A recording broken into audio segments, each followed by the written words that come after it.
Friends, அனைவருக்கும் வணக்கம். இன்னைக்கு நம்ம பார்க்க போகிறது மீன் குழம்பு. எங்கள் ஊர் ஏரியில் எங்கள் ஃப்ரெண்டு பிடிச்சாங்க, தூண்டில் போட்டு பிடிச்சிட்டு வந்து கொடுத்தாங்க மீன். அதுதான் இன்னைக்கு குழம்பு செய்ய போகிறோம். வீடியோ ஸ்கிப் பண்ணாமல் பார்த்துட்டு எனக்கு சப்போர்ட் பண்ணுங்கள். மீன் குழம்பு எப்படின்னு செய்முறை பார்த்துடலாமா? வாங்க ஃப்ரெண்ட்ஸ், எப்படின்னு பார்க்கலாம். மீனை நல்லா சுத்தம் பண்ணிக்கலாம். இது தூண்டில் பிடிச்ச மீன். கொஞ்சம் சைஸ் எல்லாம் முன்ன பின்ன தான் இருக்கும். ஆனால் அதில் ஒரு சந்தோஷங்க. தூண்டில் பிடிச்சதையும் ஃப்ரெண்டுக்கோசரம் ஷேர் பண்ணாங்கல்ல, உமாவுக்கு ஒரு தேங்க்ஸ் சொல்லிக்கிறேன். மீனெல்லாம் நல்லா சுத்தமாக கழுவி இந்த மாதிரி எடுத்துக்கலாம். பாத்திரம் வச்சுக்கலாம். மசாலா வறுத்து அரைக்க போகிறோம் நம்ம. அதுக்கு பாத்திரம் வச்சுக்கலாம். நான் ஆல்ரெடி போட்டி பொரிச்ச எண்ணெய் இது, அதனால் எண்ணெய் இதில் இருக்குது.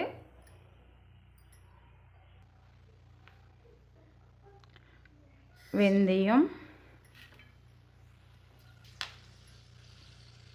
சீரகம், மிளகு, பூண்டு,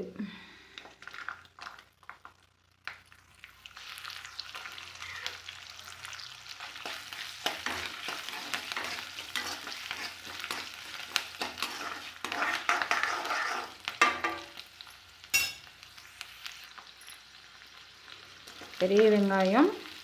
உங்கள்கிட்ட சின்ன வெங்காயம் தான் சாம்பார் வெங்காயம் சேர்த்துக்கோங்க.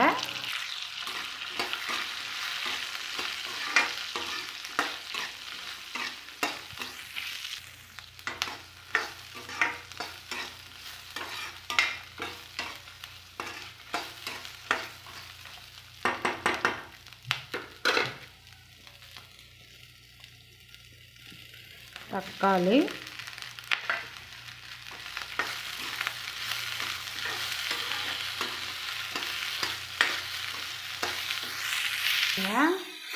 நல்லா வதக்கிக்கலாம்.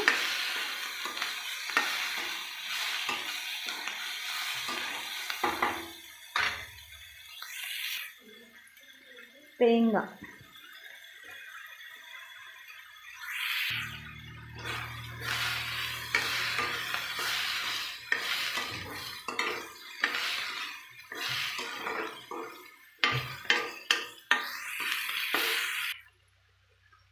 கொத்தமல்லி,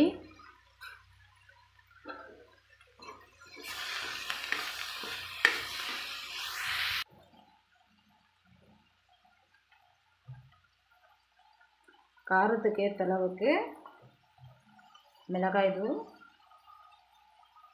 நான் கொஞ்சம் கூடுதலாகவே போடுவேன், ஏன்னா நம்ம புளி சேர்த்துறோம்ல, இப்போ அதனுடைய காரம் கொஞ்சம் கம்மியாயிடும். தனியாத்தூள்,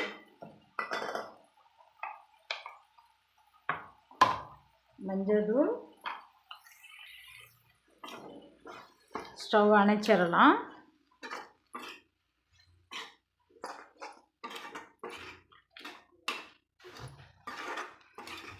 ஸ்டவ் அணைச்சிட்டு நல்லா ஒரு கிளறிடலாம். மிளகாத்தூள், மஞ்சள் தூள், தனியாத்தூள் எல்லாம். புளியும் இதிலையே சேர்த்திட்டு நல்லா ஆற விட்டு அரைச்சி எடுத்துக்கலாம் மசாலாவை.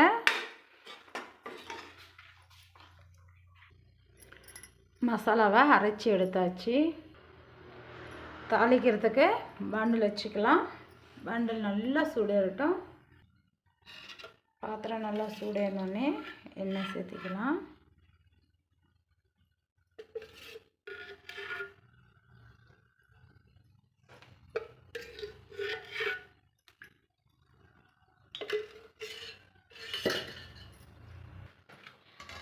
கடுகு சேர்த்துக்கலாம்.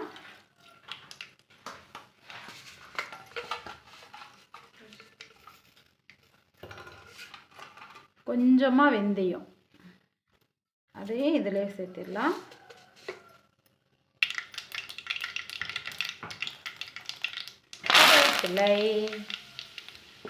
நம்ம அரைச்சி வச்ச மசாலா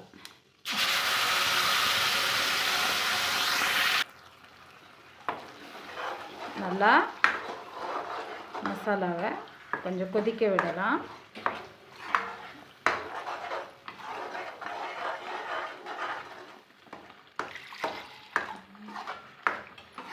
எங்கள் வீட்டில் எல்லாருக்குமே மீன் குழம்பு ரொம்ப பிடிக்கும்.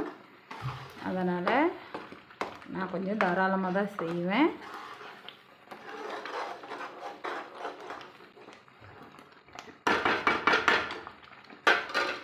தண்ணி சேர்த்திக்கலாம் தேவைக்கு.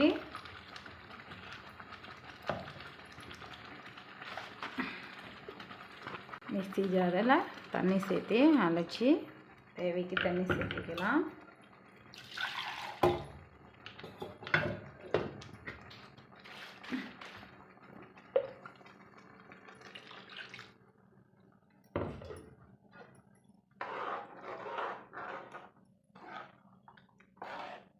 நல்லா ஒரு 10லேருந்து 15 நிமிஷம் போல் மூடி போட்டு நல்லா கொதிக்க விடலாம் குழம்ப.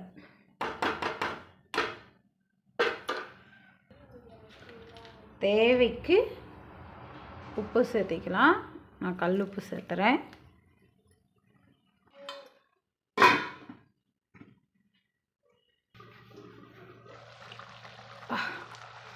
நல்லா வீடே கமகமன்னு மீன் குழம்பு வாசனை. மசாலா நல்லா கொதிச்சிருச்சு. ஸ்டவ் ஸ்லோ பண்ணிக்கலாம்.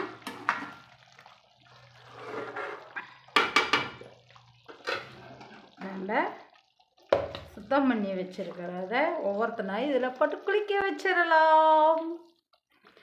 சும் பண்ணுங்க, நீச்சல் படுங்க. ஓகேவா? என்ஜாய் பண்ணுங்கப்பா. உள்ளே போயிட்டு ஒருத்தர் இல்லாத கோச்சிக்கூடாது. எனக்கு இடம் விடல, உனக்கு இடம் விடலன்னு எல்லோருக்கும் இடம் விடுறேன். ஓகேவா? வருத்தப்படாமல் என்ஜாய் பண்ணுங்க.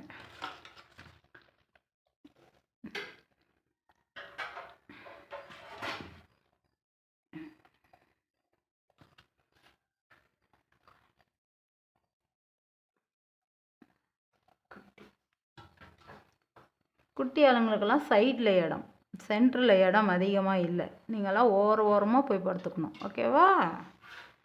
திரும்ப மூடியை போட்டு ஒரு 5 நிமிஷம் வேக வச்சிடலாம்.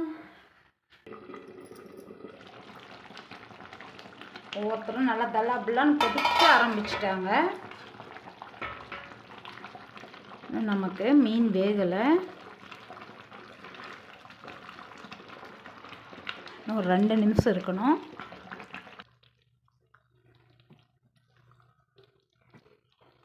நமக்கு மீன் நல்லா வெந்துருச்சு. எடுக்கிறது தான் கொஞ்சம் சிரமம். பாருங்கள், மீன் நல்லா வெந்துருச்சு. ஸ்டவ் அணைச்சிடலாம். அணைச்சிட்டு கொத்தமல்லி தழை தூவி மூடி வச்சிடலாம். முடிஞ்சதில் மீன் குழம்பு பழசை சாப்பிட்ணுன்னு சொல்லுவாங்க. என்னோடய ஸ்டைலில் குழம்பு ரெடி ஆயிருச்சு. அட்லீஸ்ட் ஒரு 1 மணி நேரமாவது ஊறட்டும், அப்புறமா சாப்பிடலாம். நல்லா மீன் குழம்பு ஒரு 3 மணி நேரம் நல்லா குழம்புலேயே மீனை ஊற வச்சுட்டேன். சுட சுட சாப்பிட்டா டேஸ்ட் குறைஞ்சிடும். ஆற விட்டு சாப்பிட்டா மீன் குழம்பை பொறுத்தவரையிலையும் சுவையாக நல்லாயிருக்கும். அதனால்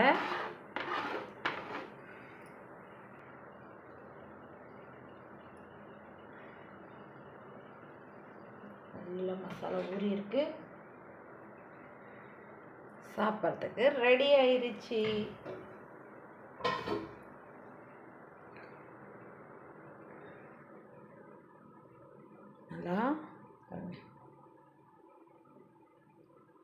நல்லா வெந்திருக்கு.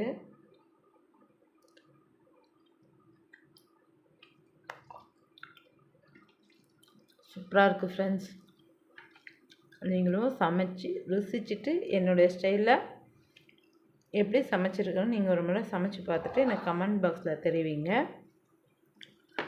மீண்டும் அடுத்த லைவில் சந்திக்கலாம். பாய்.